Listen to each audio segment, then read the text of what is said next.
Hello, good afternoon, everyone. Welcome to the IFLA Talk and Share session.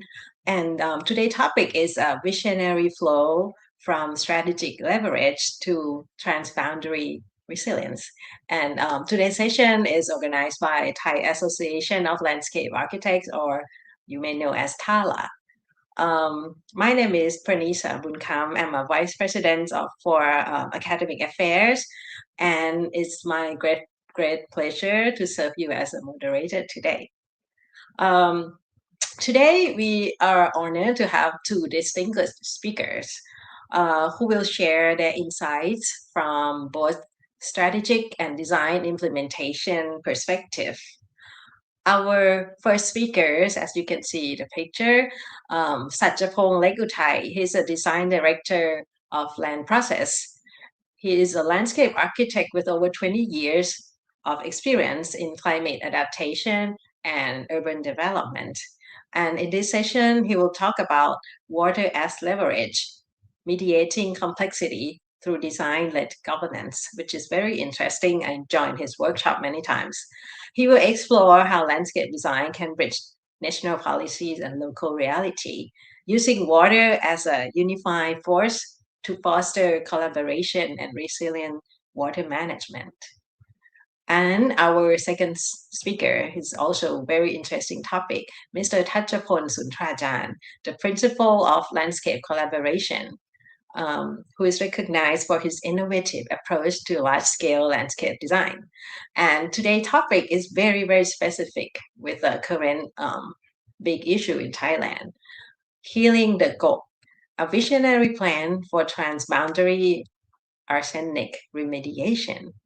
He will present forward-thinking, nature-based solution that transform the complex environmental challenge into tangible and scalable prototype for ecological restoration. I'm so excited about the both topic, and I am sure many of you feel the same. So, without taking up any more time, let's us get started with our first session. So, please join me and giving a warm welcome to Sajjapongs Lekuthai. Hello, hi everyone, and thank you IFLA and thank you TALA for this opportunity. So let me share my screen. Okay. So today, as a Parisa introduction, I may start talking about the journey, another journey besides the landscape normal practice. Let me start with this one.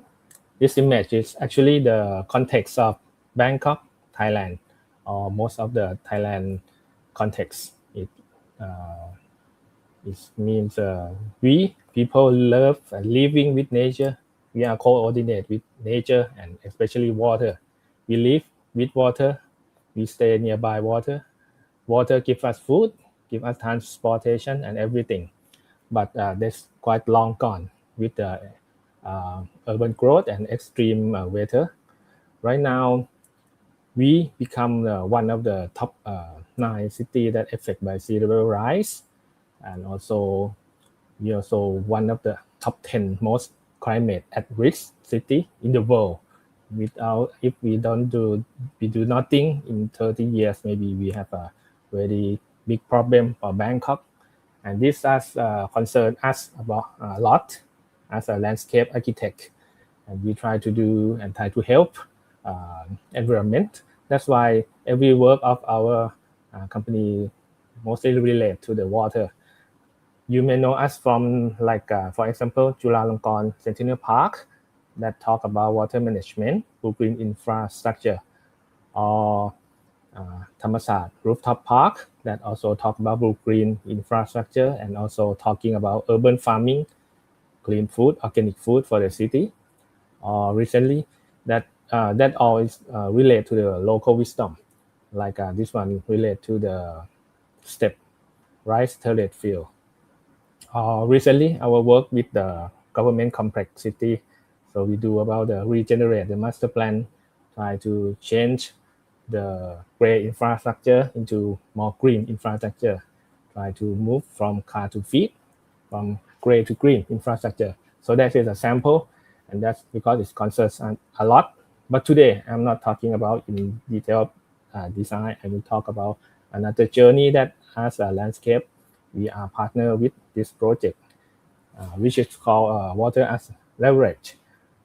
This project is, what is Water as Leverage? Actually, it's a project and program came from Netherlands and has a program and academic in many country, many big city.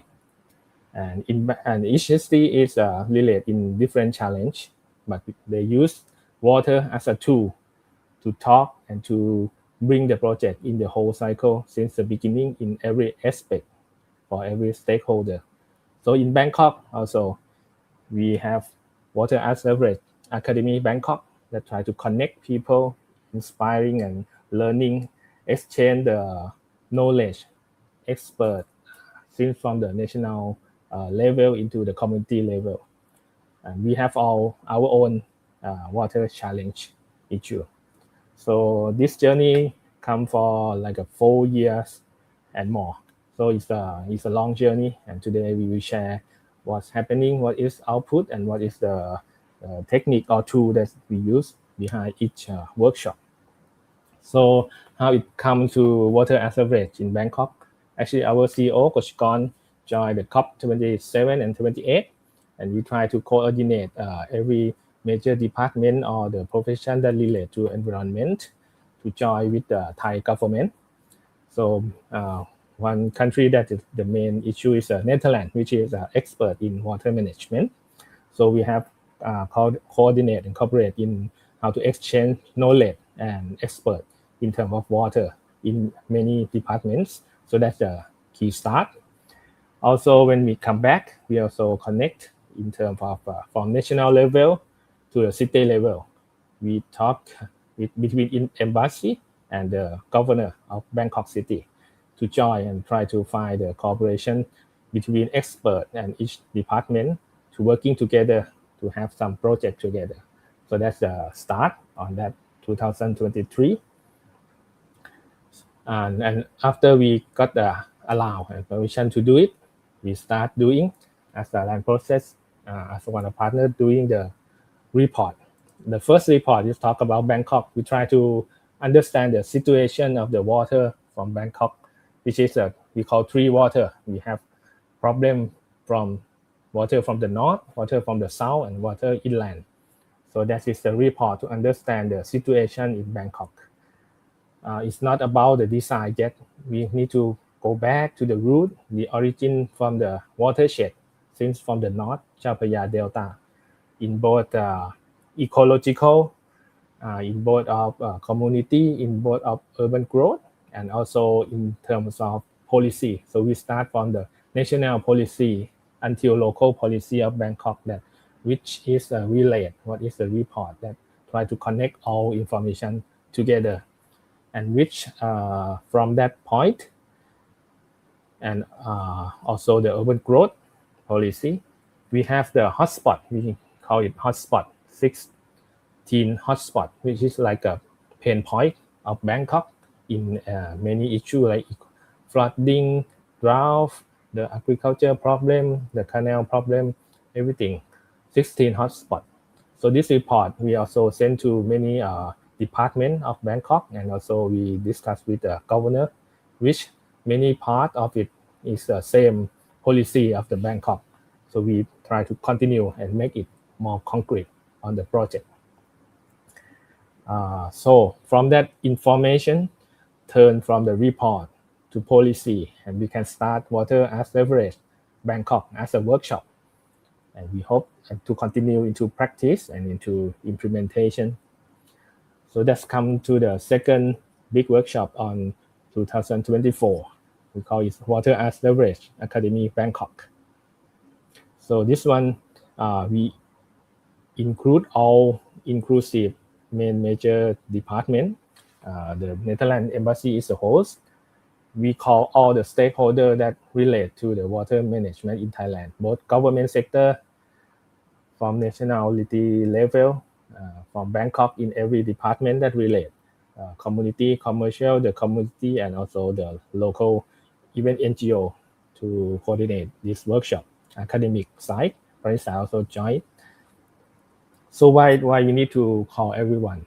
In Thailand, in our context, when you talk about water, the word water itself, from the north, from the mountain source until the ocean, it relates to up to 50 organization, 50 department or more. It's just government sector. So that's the problem that it's hard to solve the problem because every organization have their own objective. So this first workshop make everyone talk together in the same page. We try to break the silo. Even everyone have a good attention, but their objective or in the background. So it's more like we talk in not the same language at first.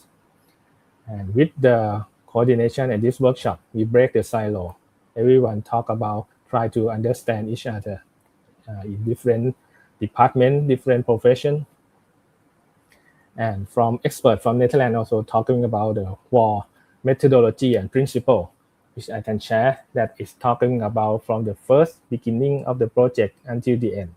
So it's like a 6 main principle that talk about that we should start from the first with not thinking water as a problem. We should think it about like an opportunity, and water will connect everyone together. And we should do inclusive to all from the start to the end. And not only design as we are architect, but also need to think about financing, budgeting of the project. And this circle need to allow to be changed and developed during the process. And at the end, we need to connect from the local project to the national level, exchange the knowledge and everything. So this process will be can be used in other place, and other city can be learned. So these are good for all the participants. It's like managing the participant in the same page. We also play the role play, like for student from academic side, role play as a policy maker. The NGO need to understand how the agriculture farmer and point, or the policy maker try to understand NGO. This was example of the workshop for the problem of the water in the Bangkok watershed. We also have a lot of experts from Netherlands and Thailand to talk about the nature-based solution, because like this sample that we have experts from ADB and World Bank that showing that nature-based solution is the key for investing right now, that invest in like World Bank will allow the loan for project that should have NBS include in their project. They're not much interest in gray infrastructure right now. And as a Landprocess also produce one thing is we call nature-based card. This one to share and try to integrate the more nature-based solution knowledge to each stakeholder to learn. This one, some is local wisdom from Thailand, some is international nature-based solution. And we use this card to solve in our role play to understand how you can use nature-based into the real life or in each problem. At the end of this first part, we can scope down into 3 main areas: sea level rise, floodplain, and inner canal. It's like water from the north, water from the south, and water inland. So that's the first part. And it's a sample what is happened in Bangkok coastal area. Sea erosion, sea level rise is the main problem for Bangkok from the south. This is the real situation happened in Bangkok right now. And we also talk to academic side, Bangmot University and community nearby that area to solve the problem. Some local wisdom, some local knowledge is also interesting. Like they don't want water gate. It's not help them because they are fishermen. Just for example, some they have their local wisdom that to solve that problem, which is even engineer they're not thinking about. We also talk about BMA, Bangkok City, and the many community for site visit. For the urban floodplain, Bangkok has a lot of agriculture land and they have floodway. So this is another problem in the the north part and east part of Bangkok. We have workshop with expert and local who know the real problem, and also joint site visit with many departments. Actually, every department that relate to this issue. And the third part is a canal. So we focus mainly on the inner canal, which has a lot of informal settlement part in Bangkok. We workshop with many academic and expert, both Thailand and international staff and students, to see the real problem of the inner canal. At the end, we also, every report, we also relate to the governor and BMA, Bangkok Metropolitan. Like this one, deputy governor also connect which program, which site that relate to the policy of Bangkok, because we don't want to do just a report. At the end, we try to link it with the policy. So we need to make sure that all the things can be done in the real life. So we can conclude into 4 main canal type: natural canal, community canal, urban canal, CBD area, and cultural canal in the old town. So that's the second workshop. The third workshop that we set up is in 2025. This setup, we try to have a lot of workshop and deep down into more detail, scope down. We go to every side of the river and canal that relate to the scope of the second workshop. Francis also joined this. And Landprocess also making this one called the nature-based game, because since the second workshop we see that some people, some profession did not understand much about nature-based solution. What is it or how to apply it? It's just like theory. So we create the game called nature-based game. This game is talking about like a game that kids play, try to bring the water from the sky, from the north and to the ocean. And this journey you play in many players of the group. You have the way of your drop of rain to many contexts, like city route, forest route, or agriculture route. And every route has their own problem and has potential. In the meantime, you go this journey, you have the problem occur like a flooding, drought, fire, or many disaster happen. What you have to do is everyone have their own nature-based card that we have developed. So you need to use nature-based to solve that problem to get the point. The key is nothing is the fixed answer or fixed solution. You also can join your card with other player question. So you can both get point, because nature-based is not the fixed solution. And it gives co-benefits, like the detention pond can help many problems in many contexts. So it's not just a one-on-one question and answer. And the rule of this game is not just go to as fast as possible, but it's because how many points of your group can get. It means that you can use all the nature-based as much as possible. Yeah.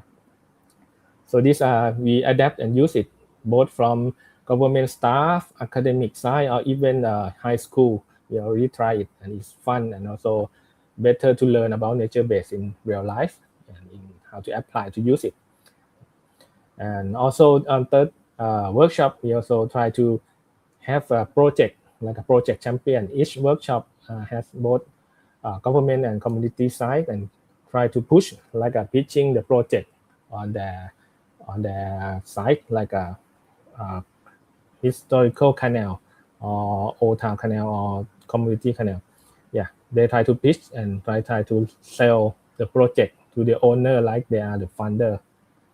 And we also talk about vicious cycle, which is mean when you try to understand one problem, you need to understand the root of the problem that bring into the action and into the result. If you try to understand it, you can solve the origin of the problem. So this make the project a success. And this is also a sample that we play the same. This is Parisa, the left photo. We play even with the children that in the community. So they should trace back their problem into the origin of the source of the problem. because we cannot solve all the problem at one time. If we have which one is the biggest, is the pain point, the biggest one to solve it. So this try to discuss together. So that's the third part, the game and the project, key project. And right now at the 2026, the journey still continue. We already select the canal which approved by BMA to continue to the pilot project. We have experts both from Netherlands and Thailand to go to the specific site of the canal. And we will do the typology and prelim design for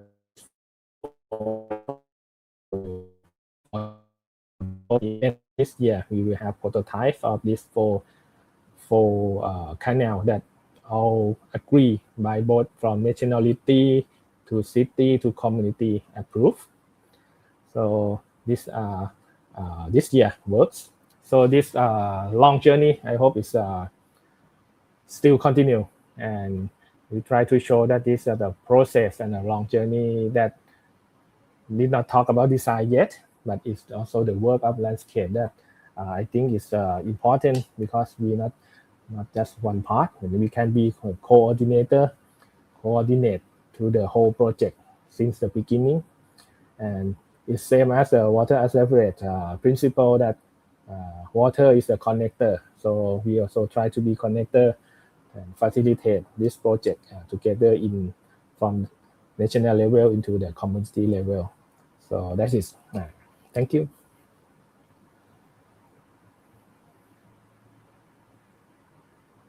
Okay, thank you, Sajjapong.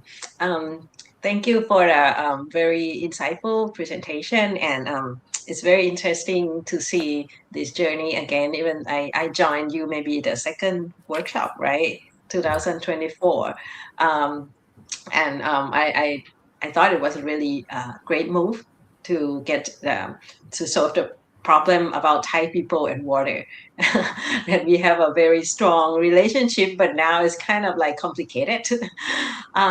So we have maybe we can have like a 10 minutes, about 10 minutes Q&A for your presentation. So please, our audience, if you have any questions, you can type in the chat box, and then I will pick some of the question, or maybe all of them, and ask Sajjapong to tell us more about the story.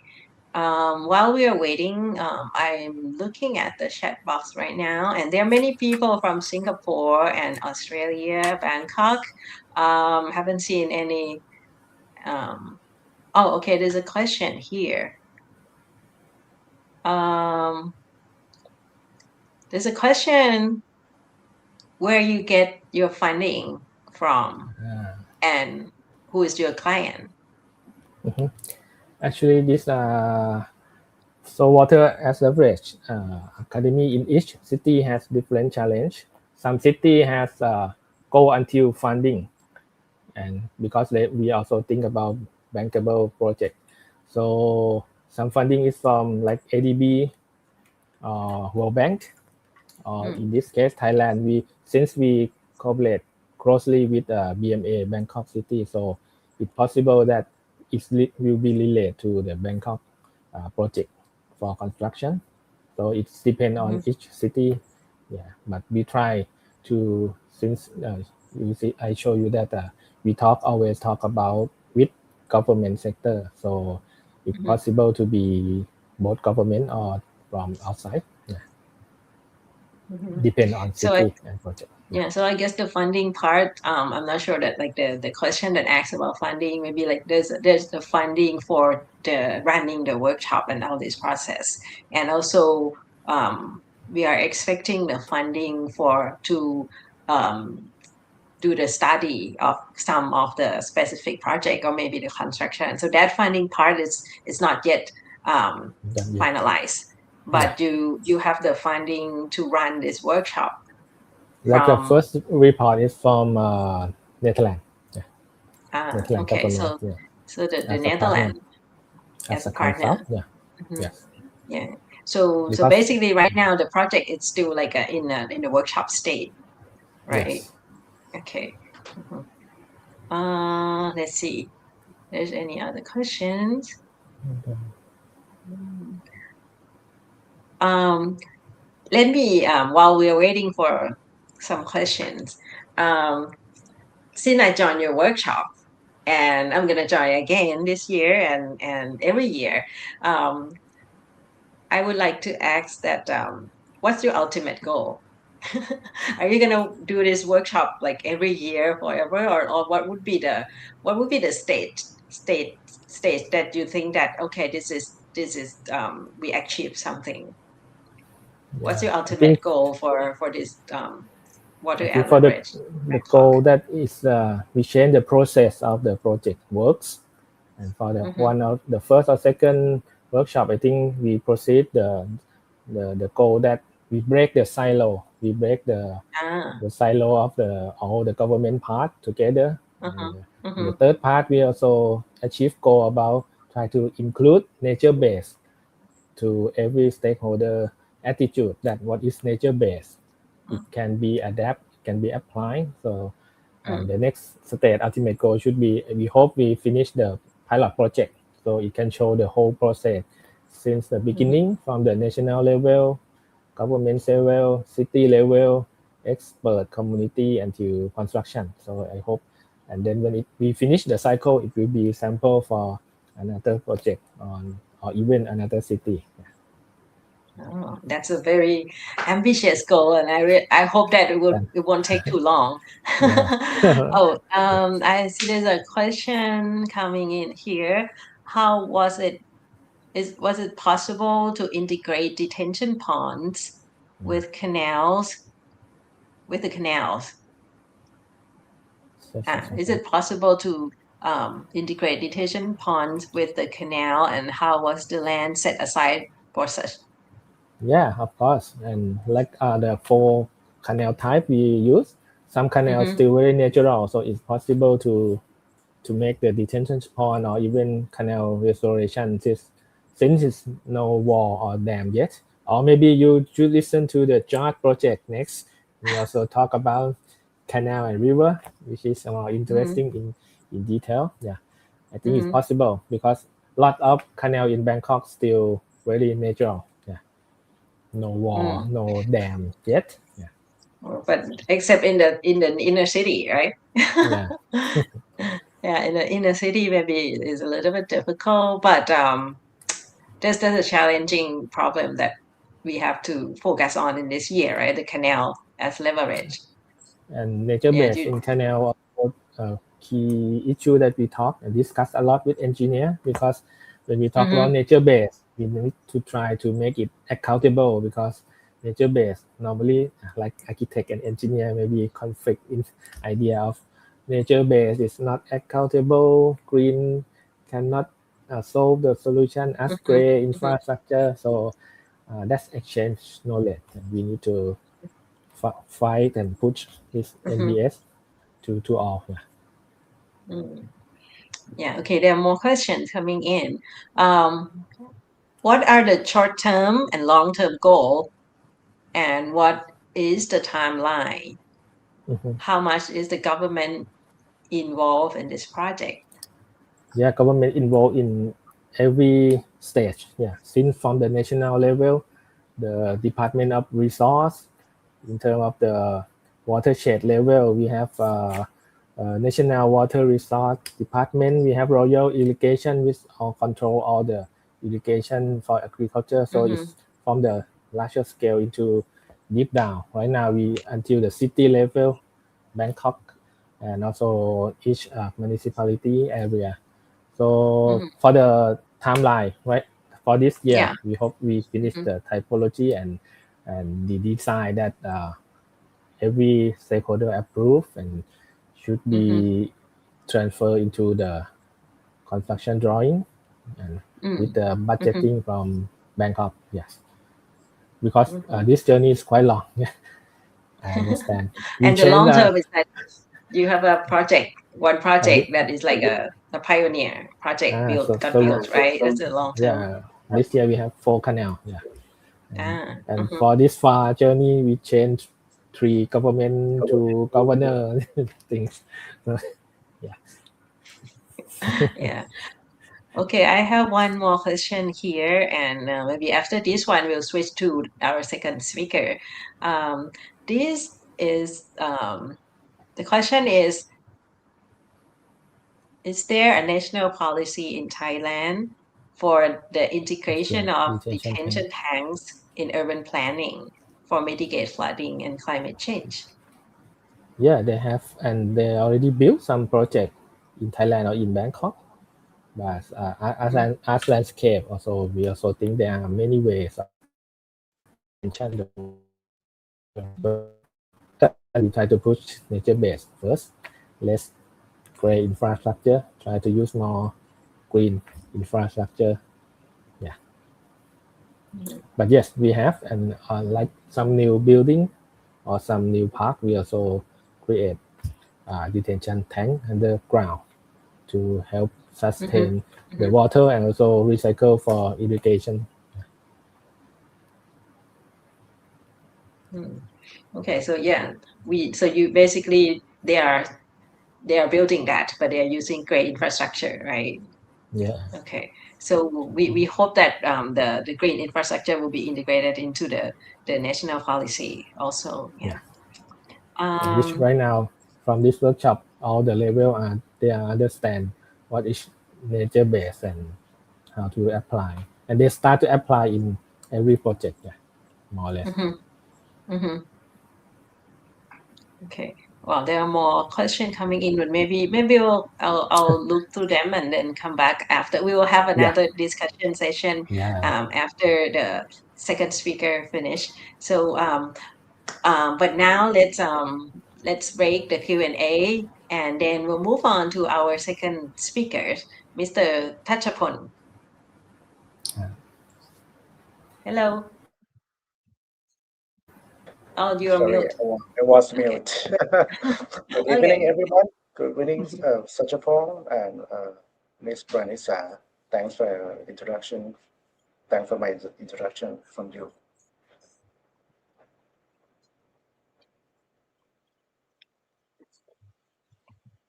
Okay, so shall I fire away? Yeah. You can start now. Okay, Share your screen. now I start sharing my screen.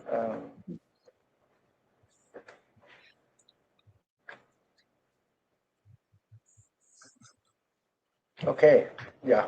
So okay, so I think if you guys listen to the brief or seeing the brief, I think this our project that we are going to share today is very similar to what you have learned on the first speaker, but this is more specific to the site and to specific to the problem at the context of Chiang Rai province in the north of Thailand.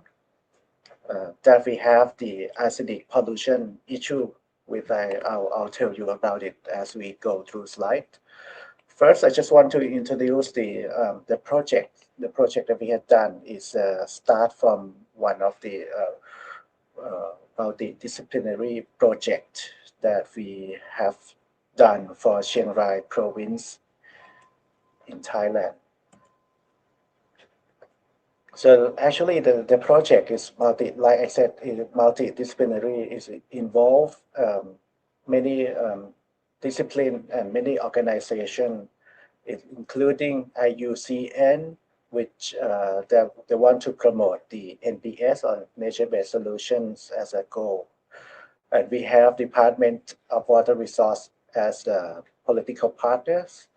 We have Asian Disaster Preparedness Center. So basically, they help to study in in more detail, in very detailed simulation of the risk of the flooding using the complex model and simulations to assess the risk of the province, and the Thailand Environment Institute to help with the dealing with the political organization in the area, and Redcroft, who specialize in addressing the local issue and also organize the stakeholder at the very ground up process and again with the Urban Design and Development Center that help organize participatory process.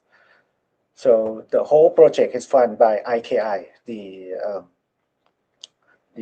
fund from Germany government, the International Climate Initiative, right?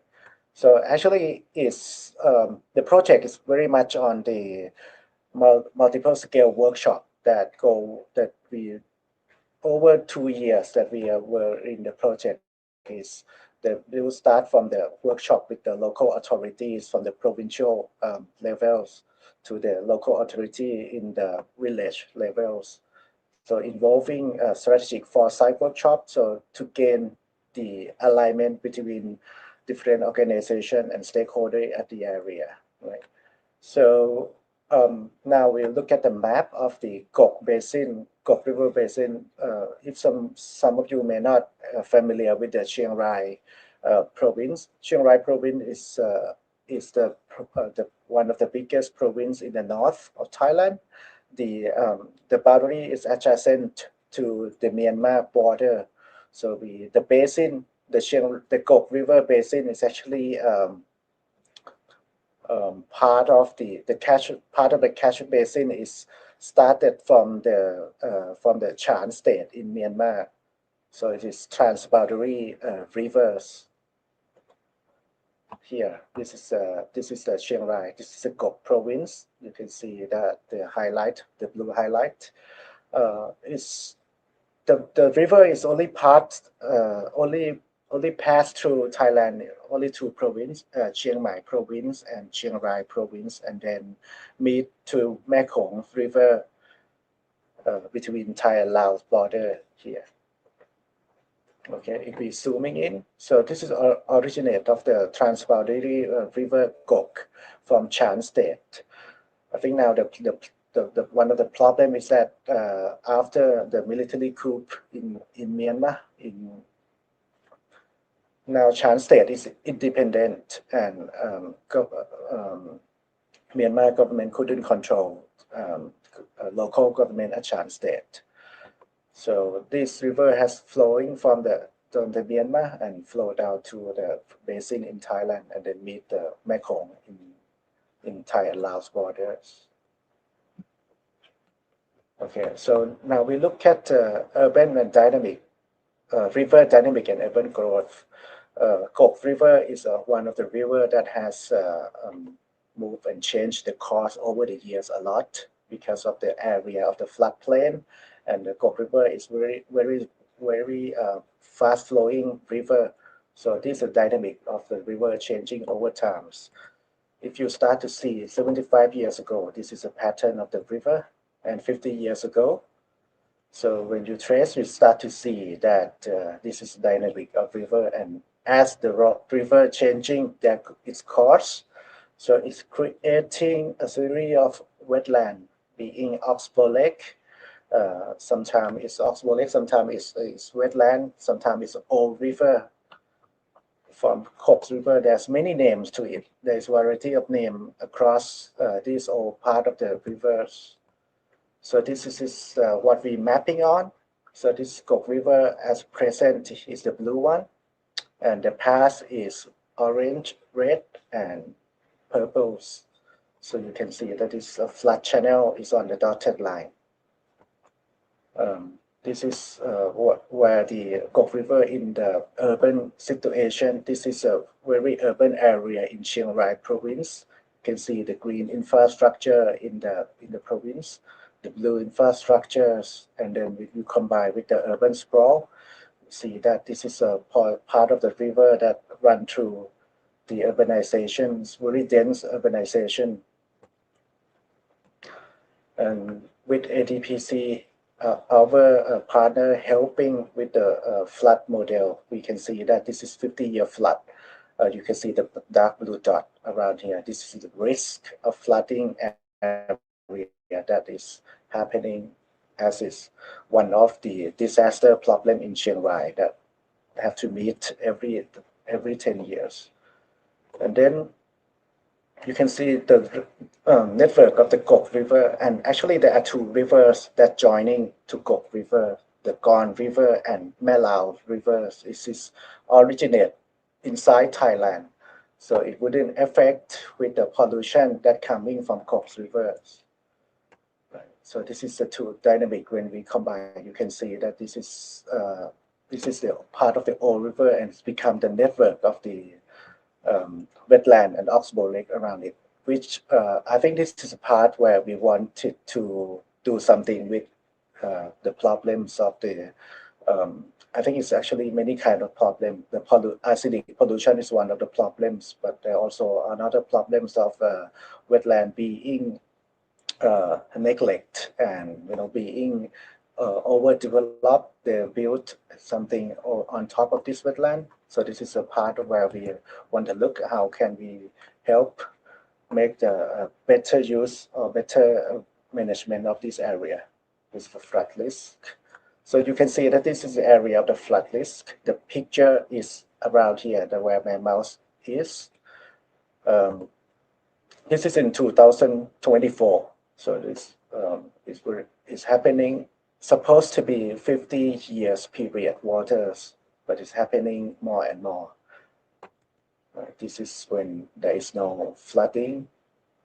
Used to be a floodplain. Yeah.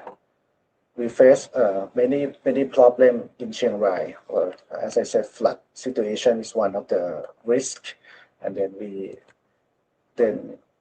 with this model, with the project that we are doing, is that we assess the model of the high risk, medium risk, and low risk, combining with the urban conditions and try to see what should be the strategy and what should be the way to using the NPS as a tool, and how to see each area and making the assessment analysis and then become the strategies.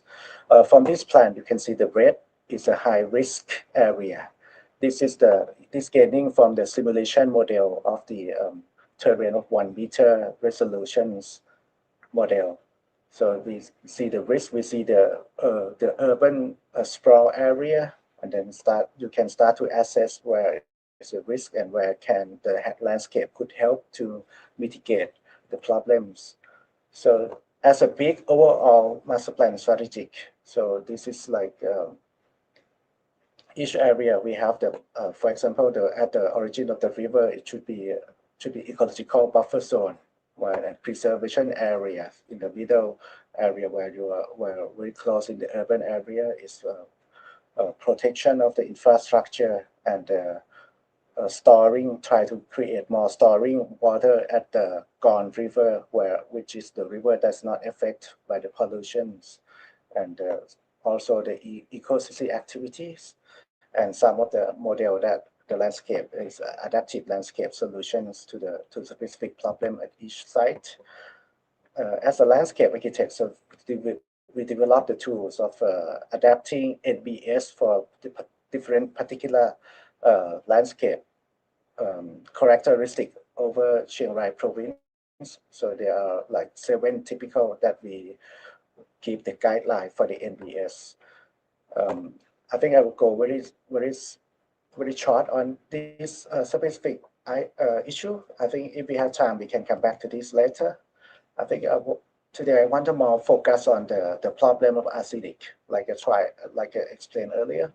Now the problem of the arsenic pollution is starting from the gold mining and rare earth mining that happening in Chan State.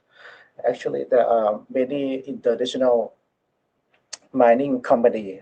There is almost 30 of them that they use this area, and because of the political turmoil in Myanmar, so the lack of regulation to control all this mining, and the process that they use this in-stool leaching process, which by process is release acidic and another heavy metal that usually is stored within the land. Now it's exposed and get flooded over to the rivers. Not only Kok River, also Sai rivers and another water network is also affected by this method. And then this river has flowed through Thailand from Kok River and end up in Mekong River. I think Kok River is only start of the problem. I think Mekong is going to be a lot worse if all of this start to coming, and if we let this situation happen, I think the Kong River has affect many millions of people downstream, down the rivers. So, so this is an install leaching, the process in which is cheap to do, but doing this is releasing a lot of heavy metal in the soil to the surface of the land, and therefore the rivers downstream. The problem has started to be very pronouncing on the social and for the local people in Chiang Mai and Chiang Rai province. A lot of news, but still very um, little feedback from the government, and also a lot of people in Bangkok wouldn't know about it too much.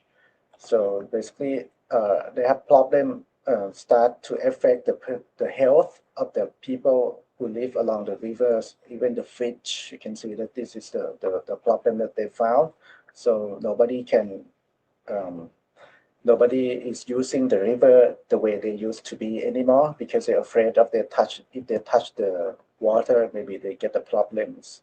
Beginning of this year, they found arsenic in nail and hair samples of people who live along Kok River, raising a lot of health concern. So the problem still continue. Um, as that this is a Kok River, this is as the project that we do. So how can we mitigate the problems? There are three areas that we are looking at as a prototype to help remediate and mitigate the problems. Number 1, 2, and 3. I think that we will focus on number 3, but I will go very quickly on 1 and 2. So basically, this is the Kok River. Like I said, Kok River is the river where it's not originate from Myanmar, so we still have a good water here. Then the Kok River is meet Kok River at the end. So we're looking at 3 portions of the site. One is the middle area where we can create the water restoration and create more reservoir to use the water as a water capacities, water capital for the communities, and the wetland restoration and the phytoremediation on the third site.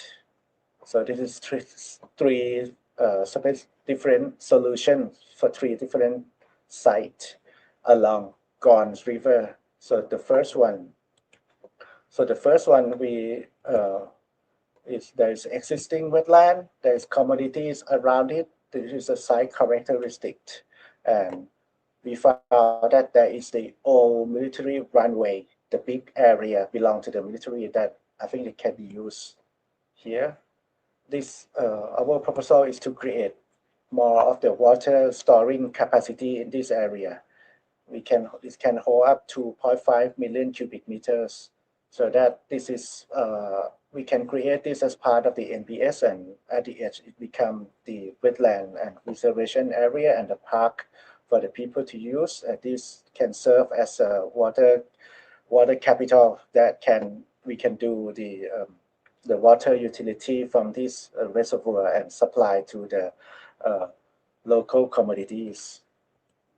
Right, so this is general section, not only for the reservoir, but we also use the NBS to create the diversity of the landscape as we have this bigger wetland to storm the water to collect the water, to get the filtration from the nature at the edge, the living edge of the lake can become the recreation space as well. So the second area is where the Kok River is. We want to enlarge the blue and green infrastructure along the small river here by creating. This is a list of the potential site. Kok River has run through 12 villages. So we, as a team, we work and get the participatory process with all of these villages, right? So this existing wetland, and so we want to develop the site by the river, the natural levees, to treat it with a better landscape, so that it has more function rather than being the wetland and its natural canal. I think the site is also very specific that we have the school, the provincial high school in the by the area. Also the flood risk and the housing development that growing very fast along the area. This is the area. This is LiDAR information.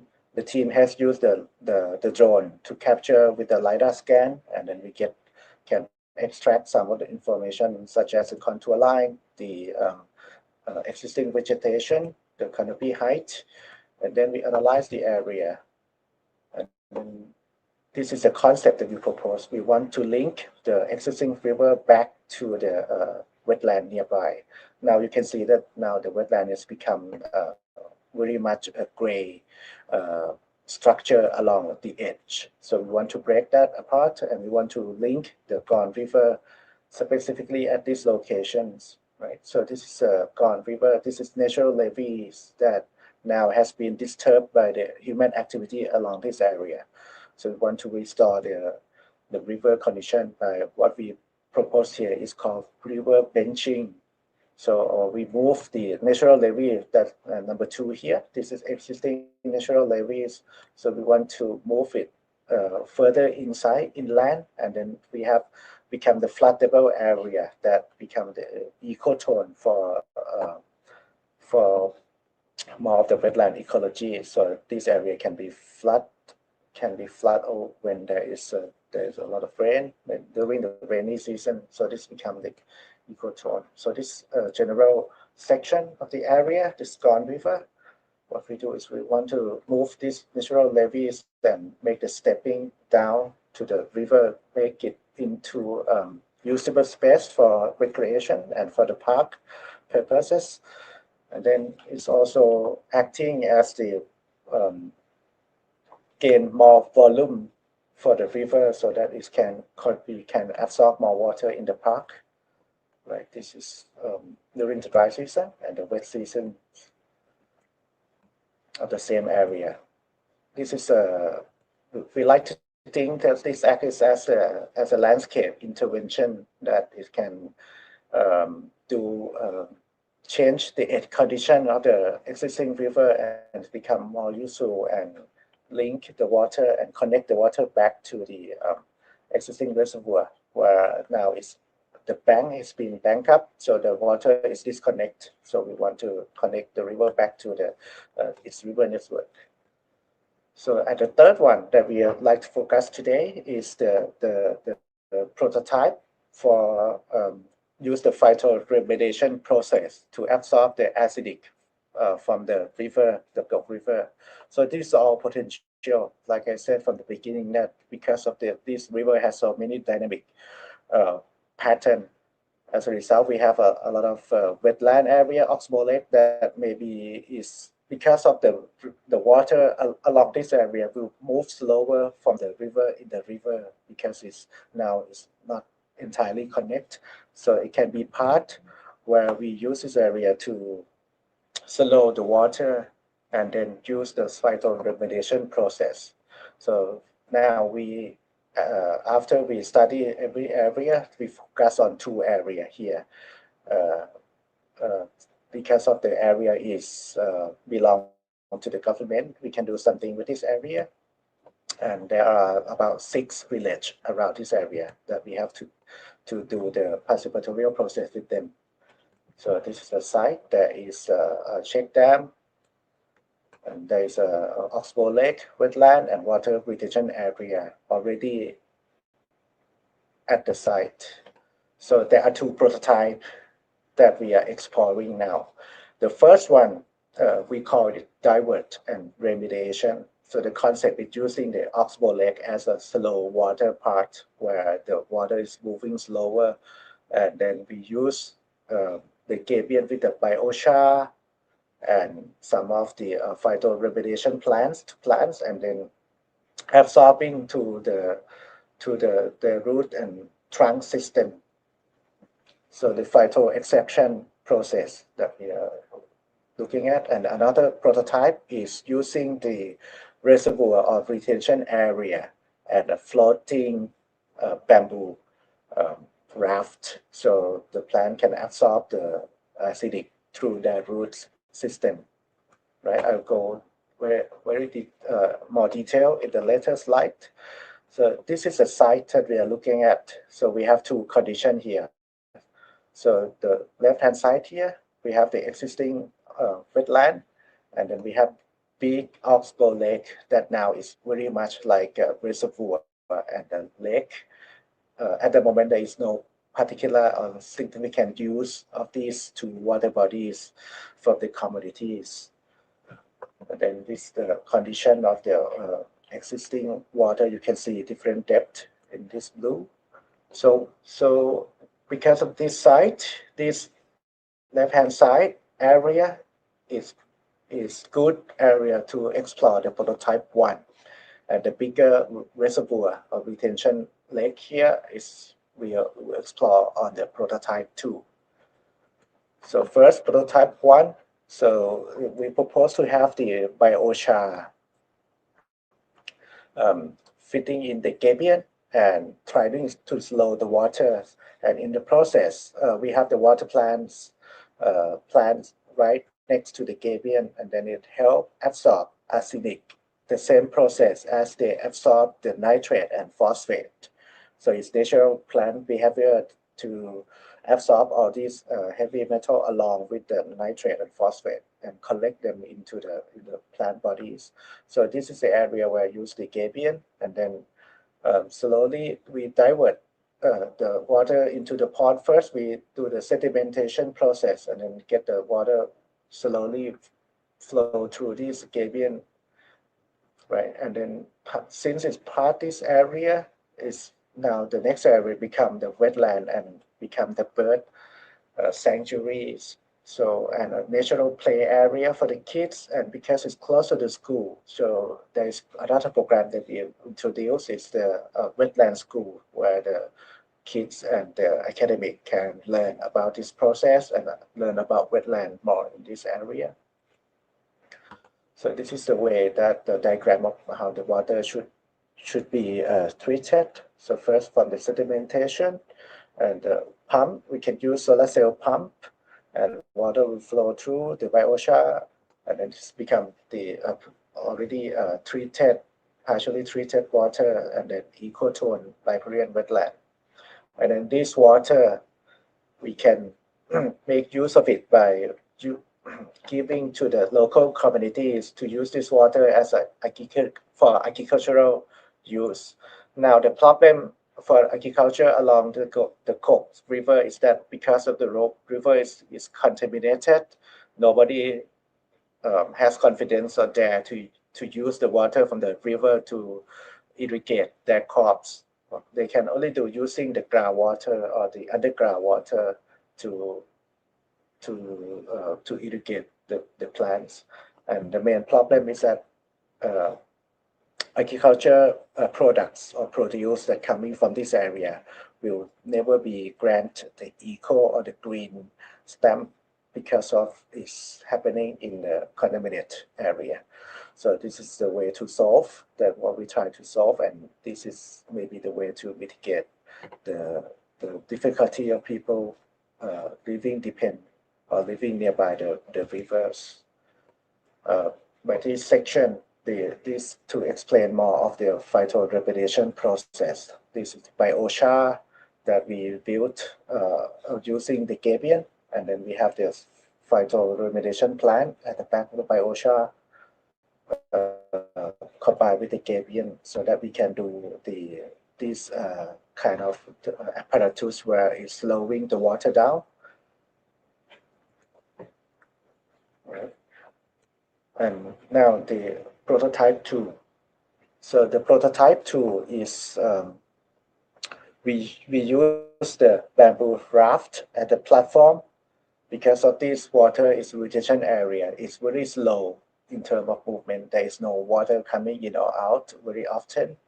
So as it becomes like a lake, a reservoir. So for this condition, we propose this bamboo raft.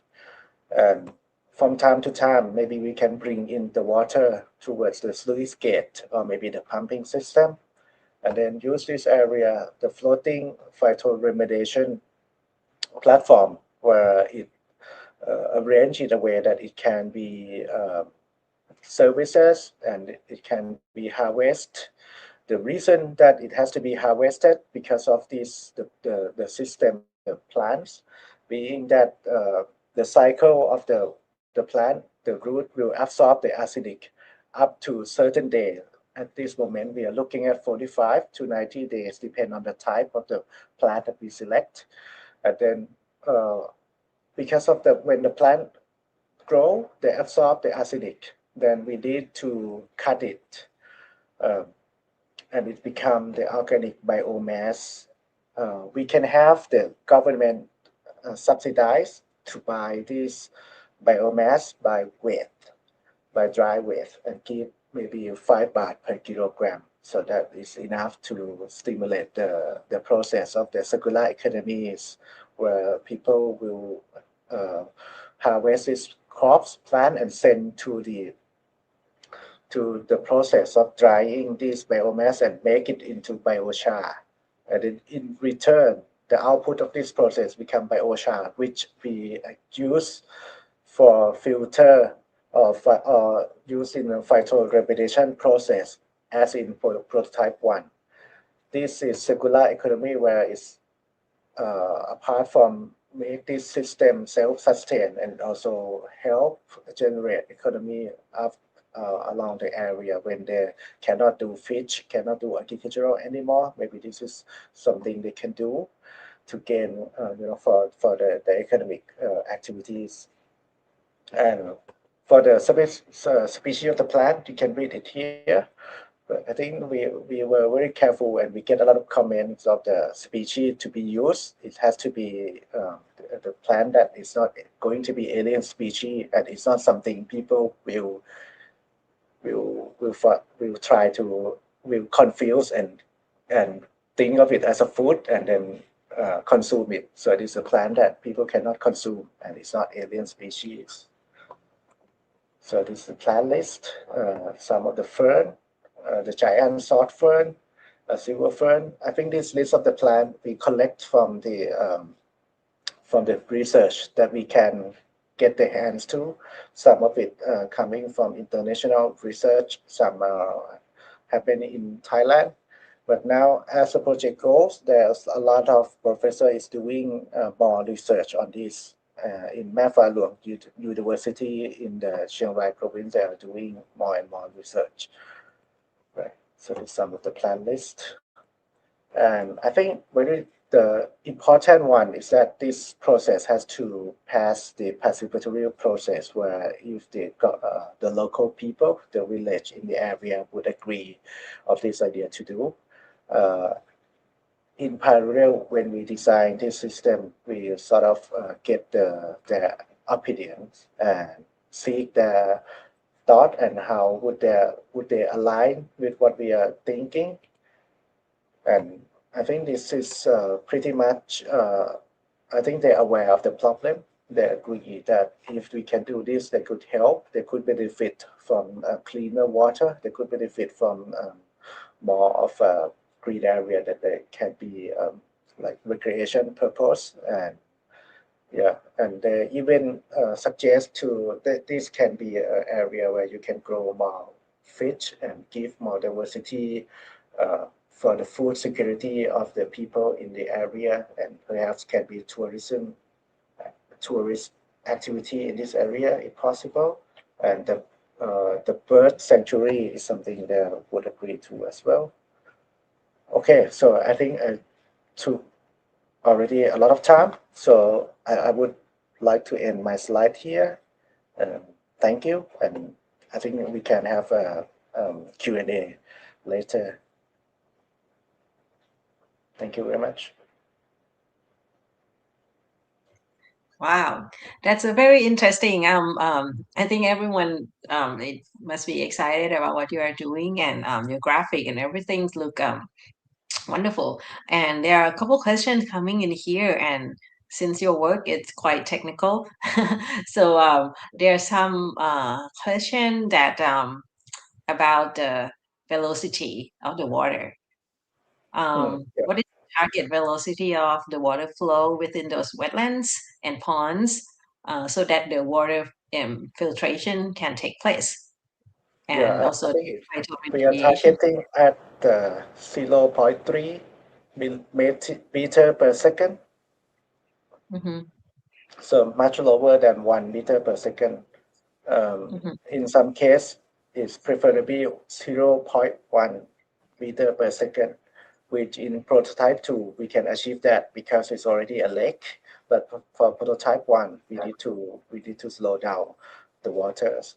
I think this number is coming from research and many of specialists, I mean the expert who has doing this and helped me along the way to get this number. Then also, this is not only proposal to solve this problem. There is another problem that is a little bit more gray solutions using the check dam, and then that dam will slow the water. Their target is also 0.1 meter per second, but they have to build the dam across the entire river, and it has more than one dam, which don't need to tell that it's going to have a lot of impact on the environmental list and on the mm-hmm, environmental nearby. So the environmental risk and the people in the village and the people who live by the river against that idea. So mm-hmm. And that's the idea from the government, right? Because from there's the one government. question that asks about like what does Thailand mitigate the transboundary pollution? Mm. Yeah, so I think they have the plan. Hmm. They have two strategy. One is a gray structure, like I explained Yeah. earlier, like the check dam.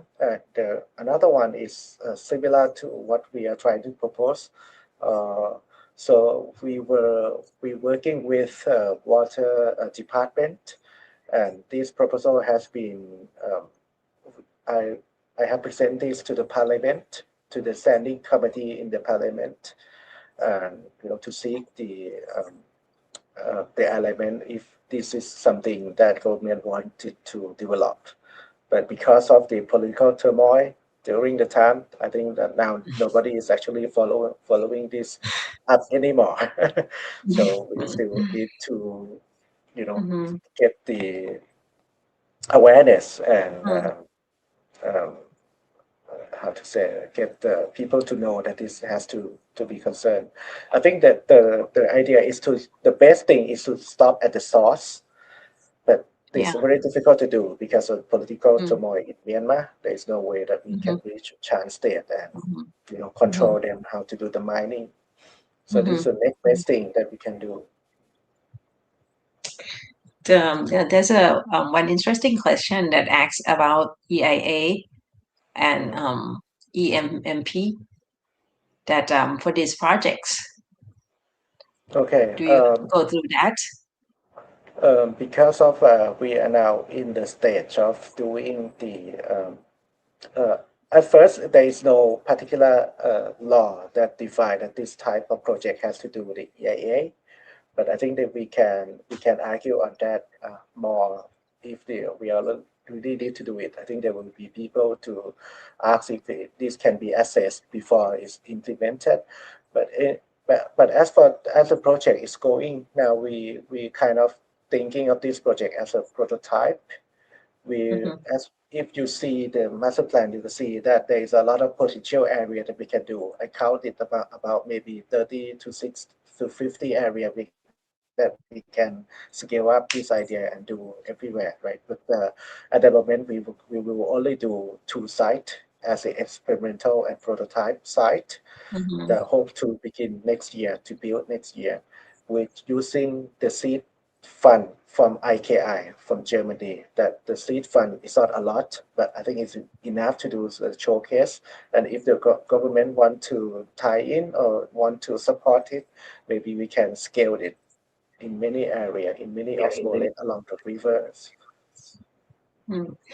And those two projects, the two pieces, the land belong to the government, right? That's one Belong question to that the asking. government. Is Yeah, is the so area the where it's two in charge proposals. by water department, So it's like a constraint that you water have to pick resource out department. Yeah. the land So that as belong to for to answer A, because it's only a small prototype at this stage, them. I don't think we've required it. But if Hmm. government want to push this and scale it into 50 other sites, that's Hmm. maybe we need to do the EIA. Hmm. Hmm. Yeah. There's another interesting question that I would like to hear your opinion too.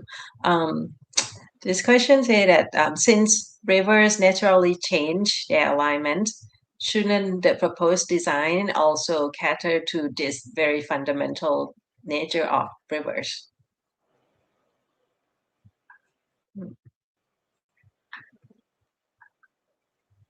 Oh, I'm sorry, I couldn't Uh, hear quite well uh, the question. Can you repeat again?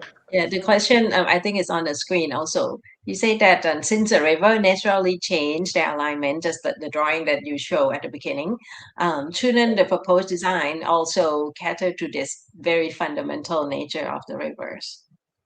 So basically, I think like the proposal that you proposed, have you think about the change of the river over time in the future? Yeah, yeah, yeah. I think it's true that it will affect. Basically, it will stop the morphing process of this river dynamic.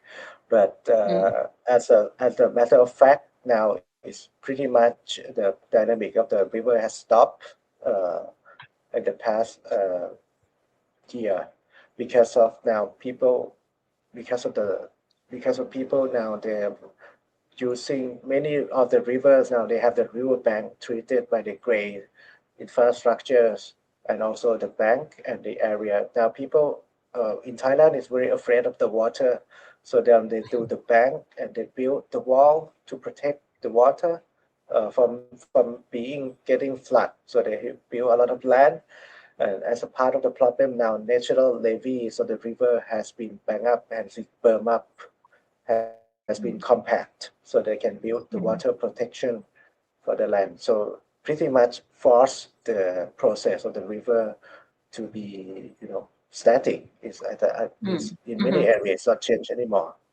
mhm. Only in the outside of the urban area that is still process still going. Mhm, mhm. And the land that you propose for couple of these projects are near the urban settlement, right? Near the In urban the settlement. Mhm, Mhm. mhm. So there's a related question I'd like to come back to Sajjapong too. There's a related question to your project, which is the urban canal in Bangkok, about the land being used as a pond or detention pond near the canal. This question asks about if we need a lot of space on both sides of the canal to convert into the nature-based approach or to have a detention area. How is the relocation of the people staying on the edge of the canal handled by the government? Like, for example, if we need more lands for nature base or for the pond, do we have to relocate them and what's the policy? For me, in Bangkok project, one of inner canal project that with the informal settlement, we also working with CODI, Community Organization Development. We try to do like a win-win project. People can stay. The bank also increase the volume of the canal, which is a drainage and irrigation department is accepted. So it can be possible to answer the question possible, but we need to talk together like in the workshop because it we need to integrate both landscape engineer and many departments for this project. So we try not to use the standard typical canal that with Mm-hmm. only gray wall. bank embankment. Yeah, it's possible, and we already have tried one canal in Bangkok. Yes, but at the end, it's not mean that only nature based can be fix everything. At the end, in inner canal, I think, and on this era, we think about adaptation. So nature based green infrastructure maybe need to integrate with some gray infrastructure. You cannot use only green because of the extreme weather or climate. So yeah, it should be integrated. That's why we need to integrate many multidisciplinary. Yeah.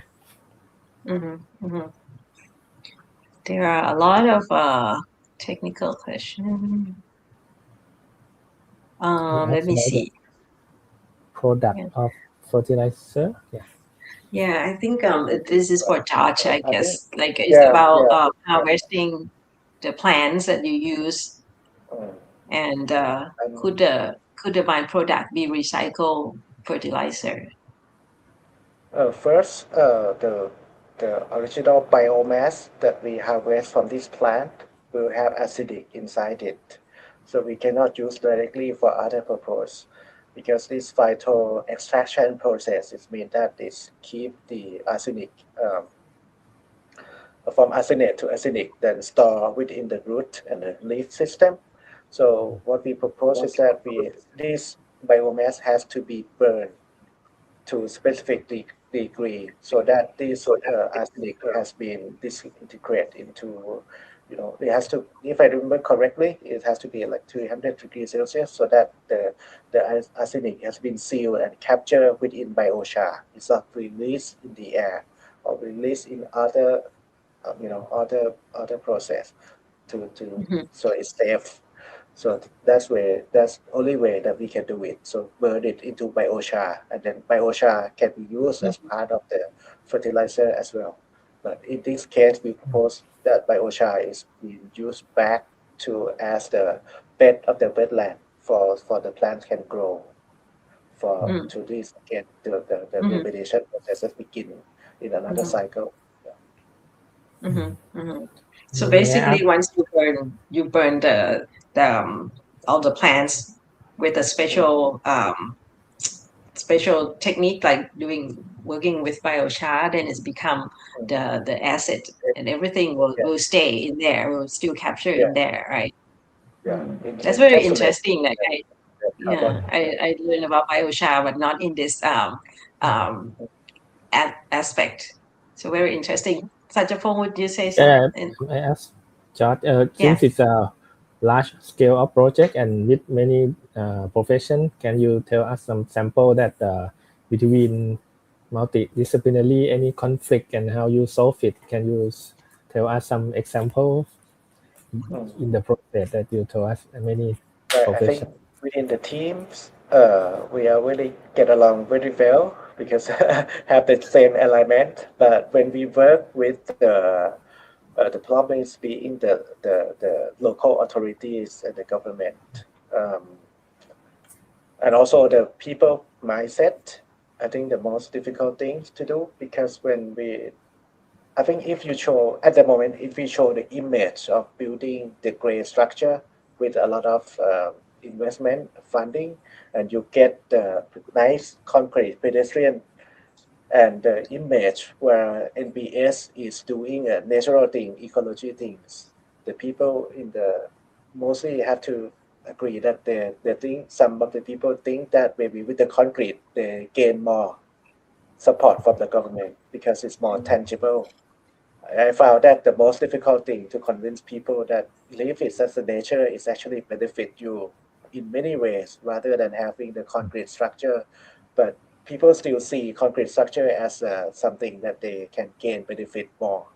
So I think that's the most difficult thing to deal with. Also also for the government, for the local authorities, for the NPS, if we said that the goal is to uh, bring more biodiversity or preserve the water, it's not really make them excited. They want another kind of program that they can, Mm. show What that this kind of is program working that will better. be interesting to them? Like skywalk. Oh. Tower.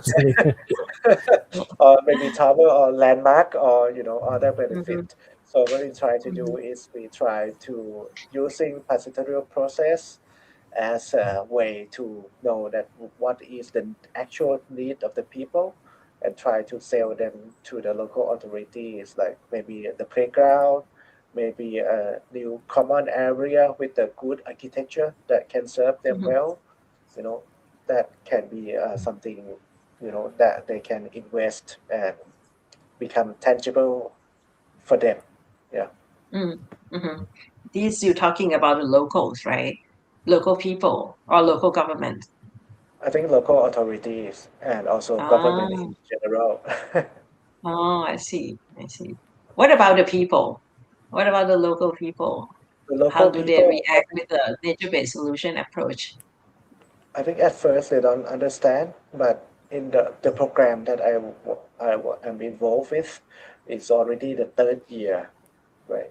And they continue keep coming in different sessions, and now they start to understand what we are trying to do. Mm-hmm. Basically, they agree in few things. First, that okay, so they have problem with the food security of the river. There is evidence that many fish, many type of fish, many species of fish has gone. Many variety of plant used to be a Mm-hmm. certain local plants that they can benefit from. Now they are gone. They are difficult to find. And Mm-hmm. the way of the people who actually connect with the river, that they use the water for fishing, for consuming, they affect a lot. So they tend to agree that this is they need and they prefer to have that kind of nature back. And the way to do it is not building the great structure, but Mm. only adopt to the nature. So that's how they So understand. they But understand. Mhm. Mhm. Yeah, so I have I asked this same question with Sajjapong, so I want to ask you too, George. Um, on this project, what's your ultimate goal? What's your expectation that all this project, all this action and workshop should bring you to somewhere that you feel that okay, this is satisfying for you as a landscape architect yeah, I think first because it's a I long want term project, right? yeah, Mm-hmm. the long term project. At first, I think the short term it can be that people aware of importance of the environment around them, importance of the Uh-huh. rivers. I think the most short term goal that we can achieve, because I think the acidic case is the exaggerate case for the every rivers that now people are disconnect of the river not by choice, but because of they cannot connect it back to the river anymore because of the acidic. But if you think about other rivers, now people don't feel connected to the river anymore because of the Mm-hmm. pollution. Without acidic, they still think that river is not clean enough for them to go in, not clean enough for them to do anything with it. So Mm-hmm. I think this is exaggerate case of how we think that how much we need to look back and we connect back to the river Mm-hmm. networks. So I think that the short-term goals, short-term Mm-hmm. ultimate goal is that people get this awareness and they know that there is many ways to treat the river Okay. better than only Mm-hmm. uh, Mm. the gray structure, because they're afraid to lose the land. They're afraid of the flooding condition. If they understand Mm-hmm. the flood is natural process, then sometimes they can gain from because of the water dynamic that has the flood in certain time and some dry. If they understand and they open up more, I think it will open up a new way of water management entirely. Mm-hmm. So that's the Mm-hmm. ultimate goal. And Mm-hmm. another one is that this system is actually, if they can actually help people around, and then people government is agree, and after we test, we research, and it's good enough for doing scale this up, and then people can Mm-hmm. benefit from what we try to propose. Still, many Mm-hmm. technical difficulties that need to be solve. For example, the biochar process, how can we make sure that we secure acidic? what is the rate of the absorption of the plants, what type of plants doing better than another. That a lot of process to be done. So I hope that if someone give the green light in this scalable project, and then we do a very quick test. Of course, need a lot more expert in many fields to help with. So that's the second ultimate goal, that to get That's project very goal. very intriguing. I would like to see that too. There's one question coming in. I think after George, you were talking about the reduce of the species of fish, and the local people, they're aware of that. There's a question that asks that have you considered creating breeding ponds for those fish species that at risk in the area? Could that be Yeah, part of the proposal, yeah. or have you I thought think about that? if in the last slide, there is a proposal by the local village that they can be used Oh. this area for breeding Mhm, endangered species or the old species. I think mhm, this can yeah, definitely create a good things to do. And mhm. I think we have a lot of wetland area that people actually don't know how to use or what to do with them. Ah, But those oxbow lake, I think some of it can be mhm, used as this, but it needs to work with other departments of defining or declare this area is for preservation area. And, mhm. yeah, Yeah, I think that's another interesting aspect that especially if the river is still polluted and we still cannot solve the origin of the problem. If they you can create like a wetlands or some safe place for fish and species that people can fish for their food or for their living um, everyday life, then that would be great. Yeah. So let me see. There's okay. So I think we right now we are online for almost 1.5 hours. So I guess I have like a one or two questions for both of you, because from what you are doing now, you both are landscape architect, but what you are doing right now is not just design. It seems like you have a different type of work that you are doing. So I will ask both of you, what do you think is the role of landscape architect in Thailand or maybe internationally, dealing with a problem like the complicated issue like water and people, water management and the city and the urban area, or even the transboundary issue. What do you think that the role of landscape architect should be other than designing, or maybe you have already doing yeah. that? I think our direct task as a landscape architect is to protect the land. We will be the land stewardships, right? Mm-hmm, That help protect the land, and our task is to manage, find a way to manage the land better. So in this case, our roles in the for in my part for the project that we have done that I just showed, um, basically we are the medium. We are the one who draw everything of every people in the paper, so everyone understand the same. We become the medium because we understand the land, we understand how to mm-hmm, communicate with the drawings, how is the process of the land actually be done in construction. If there are going to be construction process, we are the one who knows better than anyone. So this is something. So it's something of our specialty as a landscape architects uh, to mediate or negotiate with everything and put them in the plan, in the drawings, and show it how the possibility it can be, and how can it get built also. mm-hmm. Okay. What about you, Yeah. Sajjapong? Yeah, for me, I think our profession, like George said, and also I think since we are both art and science in profession, so we need to balance it all, and also we can be a connector to other profession since like NBS is maybe not new for us but new for many professions, so we can be a connector to bring this kind of knowledge to other profession or in many levels. Yeah. we can be connector also, not just design. Yeah, so it seems like you are that your answer is kind of into the same way that we cannot just design or use our academic knowledge to solve the problem, but we have to act as a connector or the medium to connect people or translate, the different language of different people all together. So I guess that that's what you are doing, and it's not it's not easy, right? Is it easy, you think? No, and take No, time. no.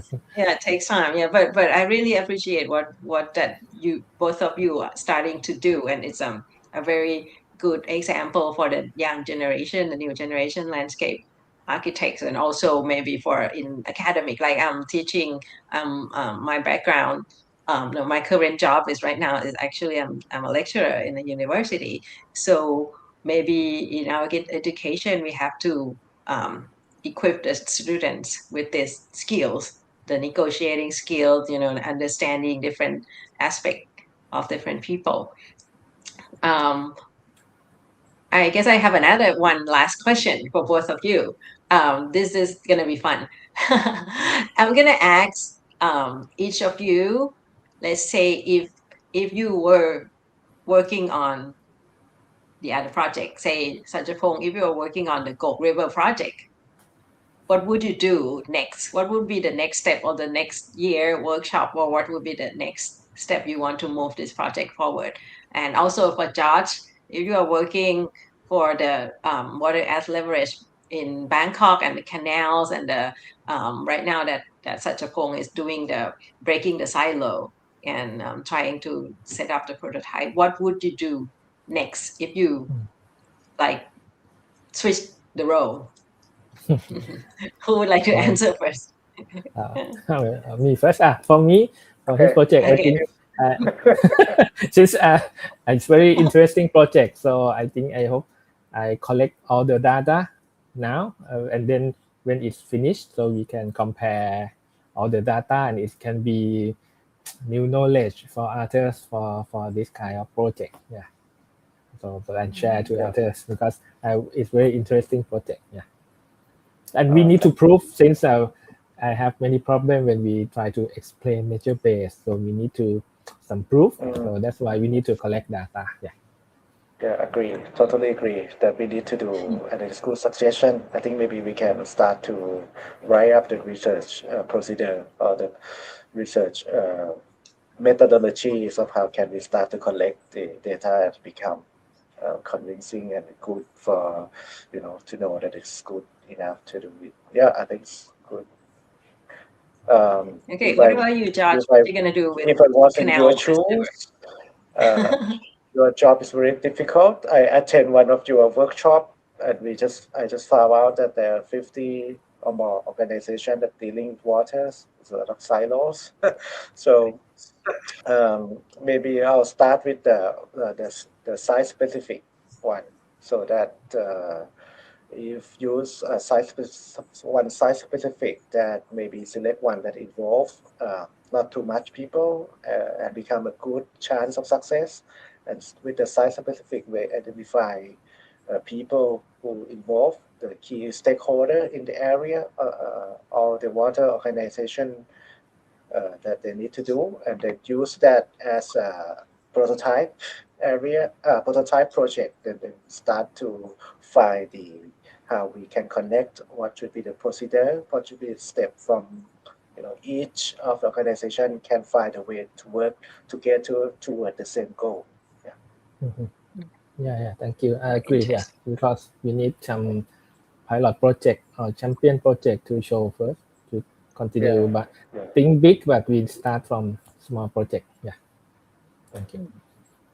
Wow, yeah, that's great. I hope that both of you can like join and work together in these two projects or maybe in the future. And this is the I think it's a great start that Thai landscape architects get to handle the complicated issue that we have for a long time. We used to live with water, but now water become more like a negative image for us, and we are afraid of water. But now we are trying to bring back that relationship again in a new context. So I think this is very interesting. So I would like to thank both of you, our distinguished speakers, Sajjapongs Lekuthai and Touchapon Suntrajarn, for sharing such an insightful and inspiring perspective. Um, and today's seminar has taken us from the strategic frameworks to the on-ground interventions, just like both of you that show us, highlighting how the landscape architecture can play vital role in addressing complex environmental challenges and across the scale and boundaries. And we hope that this session has sparked new ideas and on the design and collaboration and also the nature-based solution that everybody start talking right now, and to contribute to more resilient and sustainable future. Um, on behalf of Thai Association of Landscape Architects, I would like to thank all of you for joining us today, and we truly appreciate your time and participation. And have a wonderful evening or morning, wherever you're watching this from. And we look forward to seeing you again in our future events. Thank you so much, Dot Thank and you. Sajjapong. Thank you ค่ะ Thank you everyone for listening to